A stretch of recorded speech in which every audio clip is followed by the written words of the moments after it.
দুই দেশের মধ্যে যুদ্ধের মতো প্রায় পরিস্থিতি তৈরি হয়েছে। দুদেশে উত্তেজনার আবহে ফুটছে। যদি ভারত শেষ পর্যন্ত যুদ্ধের পথেই যেতে হয়, তাহলে ভারতের হাতে সামরিক বিকল্প ঠিক কি আছে কি? ভারত কোন পথে হাঁটবে?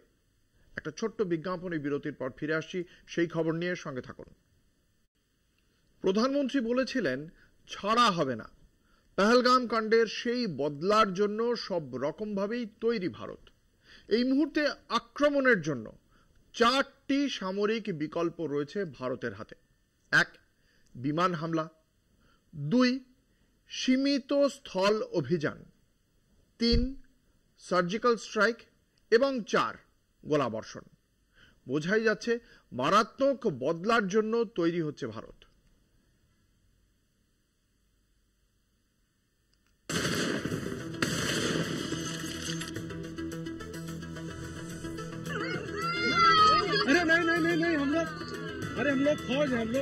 কাশ্মীরের পহেলগাঁওয়ে 22 এপ্রিল জঙ্গি হামলায় নিহত হন 27 জন।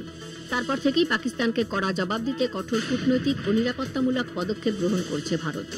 প্রধানমন্ত্রী নরেন্দ্র মোদী এবং প্রতিরক্ষা মন্ত্রী রাজনাথ সিং স্পষ্ট জানিয়েছেন, অপরাধী ও তাদের সমর্থকদের ছাড় দেওয়া হবে না। এই ঘোষণার প্রেক্ষিতে সামরিক প্রতিক্রিয়ায় জল্পনা বাড়ছে। যদিও সরকার এখনো আনুষ্ঠানিকভাবে কোনো পদক্ষেপের ঘোষণা করেনি, তবে প্রতিরক্ষা বিশ্লেষকরা বলছেন যে ভারত বেশ কয়েকটি সামরিক বিকল্প বিবেচনা করছে। কি কি বিকল্প? রাফায়েল ও মিরাজ 2000 এর মতো উন্নত যুদ্ধ বিমান ব্যবহার করে পাকিস্তানের গুরুত্বপূর্ণ সামরিক ঘাঁটির ওপর হামলার পরিকল্পনা। এই পদক্ষেপ আন্তর্জাতিক প্রতিক্রিয়া এবং উত্তেজনা বাড়াতে পারে। নিয়ন্ত্রণ রেখা পেরিয়ে জঙ্গি ঘাঁটি লক্ষ্য করে অভিযান চালানো, এতে দ্রুত সংঘর্ষের সম্ভাবনা রয়েছে। কৌশলগত বিভিন্ন ধরনের চ্যালেঞ্জ বিবেচনায় রাখছে সেনাবাহিনী। আবারও জঙ্গি ঘাঁটি লক্ষ্য করে সার্জিক্যাল স্ট্রাইক। ভারতকে নিয়ে পাকিস্তান সতর্ক থাকায় এই অপারেশনগুলো আগের মতো কার্যকর নাও হতে পারে। কম উত্তেজনাপূর্ণ কিন্তু কার্যকরী বিকল্প হিসেবে সীমান্তবর্তী এলাকায় আর্টিলারি ফায়ার এবং স্নাইপার আক্রমণ চালানোরও কথা ভাবা হচ্ছে। ভারত ইতিমধ্যে সার্ক ভিসা বাতিল করেছে। ভারতের ইতিমধ্যেই নেওয়া পদক্ষেপগুলি বার্তা দিচ্ছে, কাশ্মীরে রক্তপাতের কোনো উত্তর মাধুর্যে নয়, দৃঢ়তা ও প্রতিরোধের মাধ্যমে দেওয়া হবে। সন্ত্রাসের বিরুদ্ধে ভারত এখন শক্তি, কৌশল ও কূটনৈতিক চাপ সব মিলিয়ে ব্যাপক জবাব দেওয়ার পথে রয়েছে।